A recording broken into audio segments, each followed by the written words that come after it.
Hello, welcome to this video. Let's discover the new Fusion Workspace inside DaVinci Resolve 15. Leave us comments and tips below the video description to improve our future video guides dedicated to DaVinci Resolve. Fusion is a new interface used to import and edit professional 2D and 3D effects, used to enhance the appearance of videos and images. You can add corrections, adjustments, special effects, and text to your clips before using these in your main project through the Edit Workspace. If you want to know how to use the main Edit Workspace, be sure to check out our beginner tutorial inside this guide. The Fusion Workspace is made by several panels that you can open and close by using their respective buttons in the top left and right corners. We are going to see these throughout this video. Now let's see how to apply effects to a selected clip. Inside the Clips panel, choose one of the visual clips available from the Edit Workspace by clicking on it. This shows up on the Nodes panel right above. This panel describes how the effects are applied on a selected clip. By default, a clip is shown as a direct connection between Media In 1 and Media Out 1. Media In 1 represents the original clip, whereas Media Out 1, the edited clip that must be sent to the Edit Workspace. Between these two, you can add and apply a customized effects chain. All the effects available are collected inside the Effects Library panel, where you can choose between the single effects, or tools, and ready-made templates with several effects combined together. You can import these by dragging and dropping them into the Nodes panel. You can also add effects by using the buttons in between. Each effect is represented as a rectangle with several input and output nodes with different colors and shapes. If you hover over these, you can check what it is used for in the bottom left corner. Most of these effects have an input node, represented as a yellow arrow, and an output node as a gray square. If you click and drag from the output node of Media In 1 to the input node of the effect, and do the same between its output and input node of Media Out 1, you will connect and apply the chosen effect to the clip. At this point, the clip will get a star icon on the Edit Workspace. To remove the effect applied, just click and drag its connections elsewhere. To check what the effect looks like on Fusion, you have to use the left and right video preview above.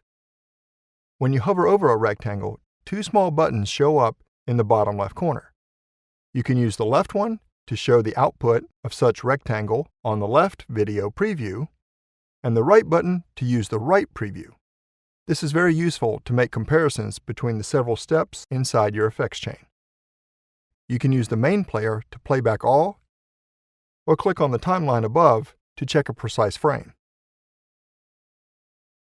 As you add consecutive tools on the clip, you will build an effect chain where all these effects are applied in order following the direction of the arrows.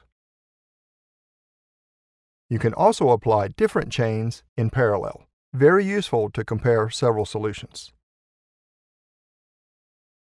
Now let's see how to manage the tools and the chains inside the Nodes panel.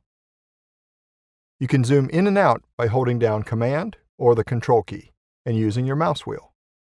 If you zoom in enough, you can use the navigator on the right to check the part of the chain you like. To move an effect, just click and drag it. To cut, copy, and paste it, just right-click on it. You can also change its color by using Set Color from the list. To move and edit multiple effects together, just click and drag on the workspace to create a selection area. This selects all the effects that touch it in order to modify them all at once. You can also group multiple effects to manage all of them quickly and easily without selecting them every time. Just select all the effects you want, right-click, and go to Group. This creates a single rectangle with input and output nodes, imported from the effects contained inside. You can enter inside the group and check its content by double-clicking on it.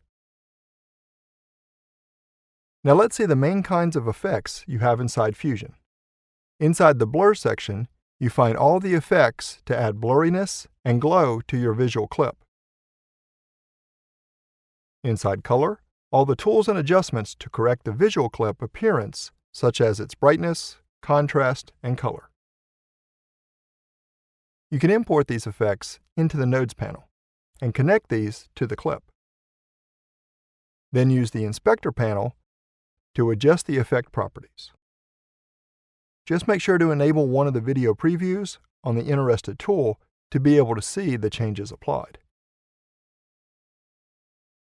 On the Inspector panel, use the orange button on top to enable or disable the effect, and adjust each property by checking squares, dragging the markers on the bars, or typing the property level directly. Use versions to save and compare different combinations for the chosen effect, and use Lock to block any modification on the effect until you unlock it. Inside Transform, you find all the tools used to change the basic clip appearance, such as placement, scaling, and inclination, or apply cropping. To adjust the clip properties, show the effect output on Video Preview, and either use the Inspector panel or the Video Preview directly. For example, you can move the clip freely by clicking and dragging from the red Cartesian origin, or moving along the horizontal or vertical direction by dragging from a single axis. You can also rotate the clip by clicking and dragging from the dashed circle, and scale it by editing its contours. Make sure you have the Transform tool selected from the Nodes panel, or you won't see anything on the video preview.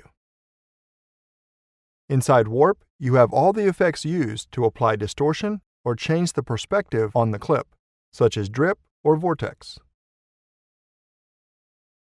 With the Paint effect, you can make drawings on the clip directly on its preview by using the several drawing tools above it. Use Multistroke and Stroke to draw freehand. Use Polyline Stroke to draw customized shapes, and use Circle or Rectangle to add regular shapes. Each single drawing made is listed under Modifiers. If you double-click on one, you can edit its properties, radius, and fill color. Under Apply mode, choose Color to apply a standard colored fill, and Clone to apply a local zoom within the drawing contours. You can also use the Select tool above to select and edit each drawing made as seen for the Transform effect. With Polyline Strokes, you can add, edit, and move each single node and use the yellow anchors to shape any of its curves. Inside the Composite section, you find the Merge tool, used to combine two independent effect chains or clips together. This has two input nodes. The background is the clip that is overlapped, and the foreground is the content that stays in front of it. To make a picture-in-picture effect, just connect the first clip to one of the inputs and another clip, imported from the Media Pool panel, to the second input. Then, just use the Transform effect to scale the clip placed in front. The Merge tool is often used when applying the effects inside Generator, such as Text Plus, used to add text to a clip. Just connect the main clip to the Merge background, and then the Text Plus effect to the foreground. These two will be combined and will have a single output node to go on the effect chain. Then, use the Inspector panel to edit the text content and properties, and the Video Preview to edit its placement and inclination. You can also use the buttons above to type in and place each single letter where you like. All these tools are always applied to the whole clip unless you apply the effect mask. These are connected to the effect through the effect mask input, shown as a blue arrow, and are used to select where the effect must be applied on the clip.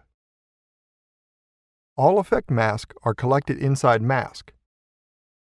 Use rectangle, triangle, and ellipse to create a mask with these regular shapes. B-spline or polygon to create a custom shape. And mask paint to draw the mask freehand as seen for the paint tool. These masks can also be applied in series and can be moved, scaled, and rotated directly on the video preview. You can also change the effect properties in time by applying the keyframes. On the Inspector panel, click on the rhombus button to add the property into the list inside the spline panel. Here you can click on the envelope line to add the keyframes, which can be moved horizontally through time, or vertically to change the property value saved. These markers determine how the effect property must change in time according to the envelope curve just made. On the left, click once to lock the envelope curve interested, and click once again to hide it from the panel. Once the keyframes are applied on a tool, this will get a rhombus icon on it. The Fusion Workspace is also used to apply effects, compositions, shapes, and text in a 3D environment, all collected inside the 3D section. Check them out. Thanks for watching this video. Be sure to subscribe to our YouTube channel for more amazing, outstanding free video guides.